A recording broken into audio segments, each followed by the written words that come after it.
Okay, welcome to another episode, podcast two, from the League of Loose Gentlemen, the internet show where literally no one listens. We're going to start off today by talking about Scottish independence and giving the English point of view, which I think is very interesting because we've heard enough from those Scots up north, and I think it's now time to voice our complete apathy. So, what do you think? I just don't really understand why. I mean, I kind of understand that if you want like your own country, and that'd be good. But I mean, it just seems that the only reason why they're doing it is to piss off the English, and I don't think the English really care. Because I don't know, it just seems like reading like the white paper. It it's just a list of really weird demands. Like one of my favourites of there's one's come out today about the BBC and they're saying that well Scotland can't have the BBC, and much like the pound in the white paper it goes, and we'll still have access to all of the BBC. And it's such a weird like list. It's like with currency with the pound, like doesn't matter about currency, we will have the pound. Doesn't matter about the BBC, don't worry about that because we'll still have it. With Yeah, the no authority, they don't have any power to do that. They've just gone, don't worry, yeah, we'll have all the good things. yeah. Don't worry, London will still have it. Yeah, London, the pandas in Edinburgh Zoo, they're safe. Don't worry about those. Um, The Queen will still have the Queen. the Queen, Lake District, that's ours, I'm pretty Yeah, sure. they're just laying claim to things that are quite good. Every television, because we sort of invented it. Every telephone, Yeah, because we sort of invented it. Chris Hoy's gold medals. yeah. You're not having them. They're gone. That'd be a brilliant, brilliant slogan, though. Instead of sending all of these B-list celebrities over to Scotland saying, "Oh, we're better together," what we should just do as a slogan, I think you came up with this, was just literally have a banner when you cross the border, just going, "If you're doing this to piss us off, honestly, we don't care." Signed, the English. We're not sure when independence is. It's somewhere in September. Honestly, we couldn't care. It's like your little sibling going around going, "Mummy loves me more, Mummy loves me more." And you're just going, "Honestly, I don't care." Oh, She's an alcoholic. your mother doesn't know you exist anymore. But no, I know it's sort of like just like threatening to leave home and then asking mummy and daddy if they still pay rent. That's the best analogy. That, you've nailed it. Nailed it. Well done. Well done. Yeah, they just seem to want everything. And I mean, in some ways, it's really annoying because for the ones that do want Scottish independence, it is all kind of Alex Salmond and the people that have written the white paper. I'm sure they could come up with a feasible plan for Scottish independence, or more realistically, a way that Scotland could become more independent rather than just splitting off like sort of a spoilt child. But Yeah. instead, you've got Alex Salmond, who is pretty much Idi Amin, who who thinks himself as sort of like a king of Scotland, and he Yeah. feels that he should be king, and you can see that in his smug face, like when he held up the saltire Scottish Yeah. flag when Andy Murray won, and he was like dancing around with it, and it's like, well, yeah, everyone knows he's Scottish. That isn't a big surprise. It's not sort of like a big reveal, and oh, he was Scottish all along. I think, in fair to Scotland, we've handled it pretty bad. I think both sides have handled it badly, but we handled it particularly badly. Basically, Scotland don't like being told what to do. So what we did is we packaged up a load of Z-list celebrities to go up there and tell them not to vote for independence, i.e., telling them what to do. And it's like that's the one thing that they're annoyed about, and we're telling them to we're basically we'll get rid of that bit. No, that bit stays. That bit is that is what's keeping none of those listeners coming back, and that's what we need. It's balls up, balls ups like that. So something that has been going around the internets is the ice bucket challenge, which I have recently found out watching an actual previous president getting ice bucketed. That it's for charity, which I didn't know. I mean, I'm not quite sure how it raises money for charity. maybe they're selling ice, but or buckets. I think the idea is if you don't do it within 24 hours, you've got to donate and still do your ice bucket challenge. Mm, then what you've got on the internet is a lot of people that are getting out of paying for charity. Yeah, yeah, they're all skinflints. But we knew that about Bush anyway. What I love is that a former president. This just goes to show how low esteem that people are holding George Bush is. Basically, Rory McIlroy nominated him. And he's gone, do you know what? I think that's a good idea. He also refers to Rory McIlroy as an American in the video, which is great. Brilliant. This is the man who said, well, you know, the one thing about the French is they don't have a word for entrepreneur. You idiot.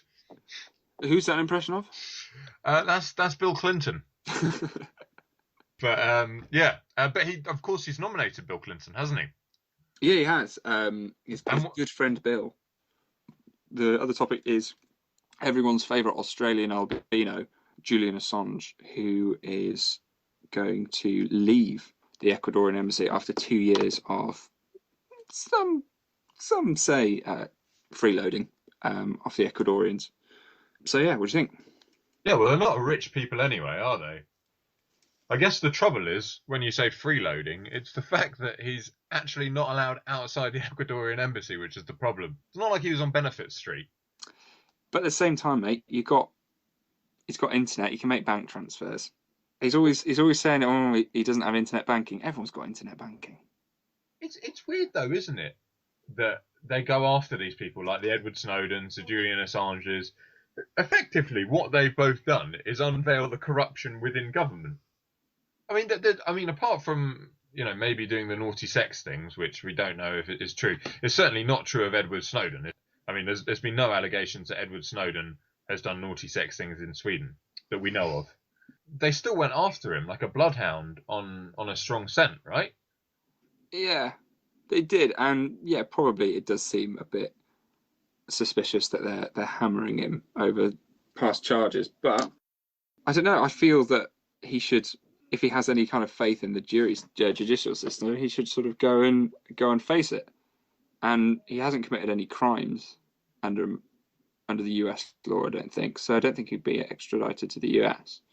Well, I think the thing is that they're saying that he's going to be extradited to Sweden, so he's going to face charges there. But one thing that I find quite funny about this all is that you can just see the man has slowly faded into what looks like a student who hasn't been out in a month, who's been playing video games. But then, you know, you've got to think, what has he been doing inside for 2 years?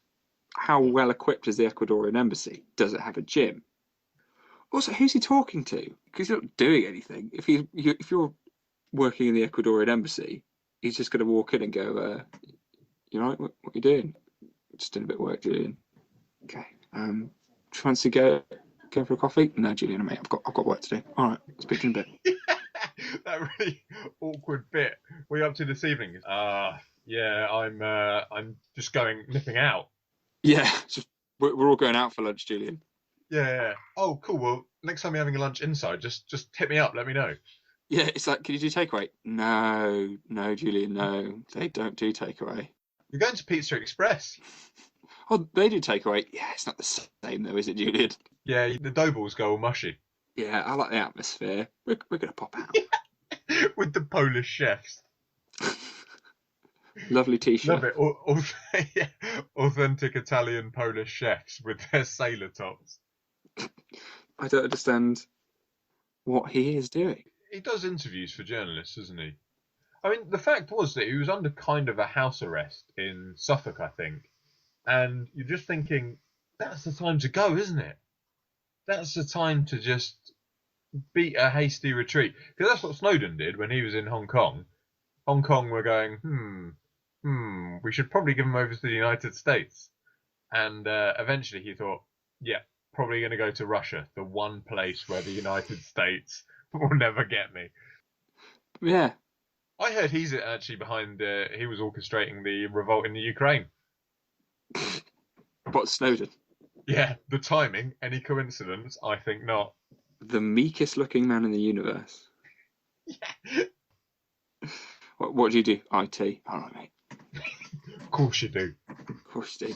Other thing about Julian Assange is he obviously we have mentioned he is a suspected, sex criminal, Yeah. and again having him wander around the office. Yeah. Mind you, I don't know if I'm stereotyping too much, but the Latino ladies said, they know how to handle themselves. Yeah, You've seen Italian men, you know what they're like firsthand. Back when you were catfishing. yeah, but they do buy you dinner, so don't bite the hand that feeds, mate. Don't bite the hand that feeds. Yeah, it's kind of like that feud that you have. But, two people who really don't like each other and at social occasions deliberately make it awkward for everyone else. That's Julian Assange and the British government. Just cut it out, Julian. You're making it awkward for everyone else. Julian, no one cares, mate. No one cares. Just let it go. They don't like you anymore. Go home to Ecuador. But we've got kids together. They're not yours. You just have photos of them. Yeah. You dick. I do also think that a lot of people just forgot he existed as well. Apparently he is a bit of a, how do we say, philanderer. Have I used a word that you don't understand? No, I'm just wondering if that's just a means it gives to charity. No, that's a philanthropist. We've got, in China, they've come up with something which is called a face kini for the Chinese who have got fair skin. This is a rubber mask that you wear over your face to stop your face getting sunburned. It's great. It looks stylish and serves a purpose. Yeah. What they're doing here is they're effectively popularizing to the mass market a GIMP mask. It's desensitization. It is. Next thing, they'll be having gag balls, which are actually prescribed by your orthodontist. It's to strengthen your jaw, mate, and they're actually very helpful. Yeah, I can imagine. I heard they're not too bad. You can get flavoured ones. What a weird invention, though. It's quite obviously a GIMP mask. Well, no, it's because it's same with back in the 1600s in this country. Is that if you've got fair skin, it shows that you work indoors, and therefore you're wealthier. The dignity you lose by, as you said, wearing a neoprene GIMP mask compared to what we might you gain. Just wear Factor 50. You don't have to wear a GIMP mask.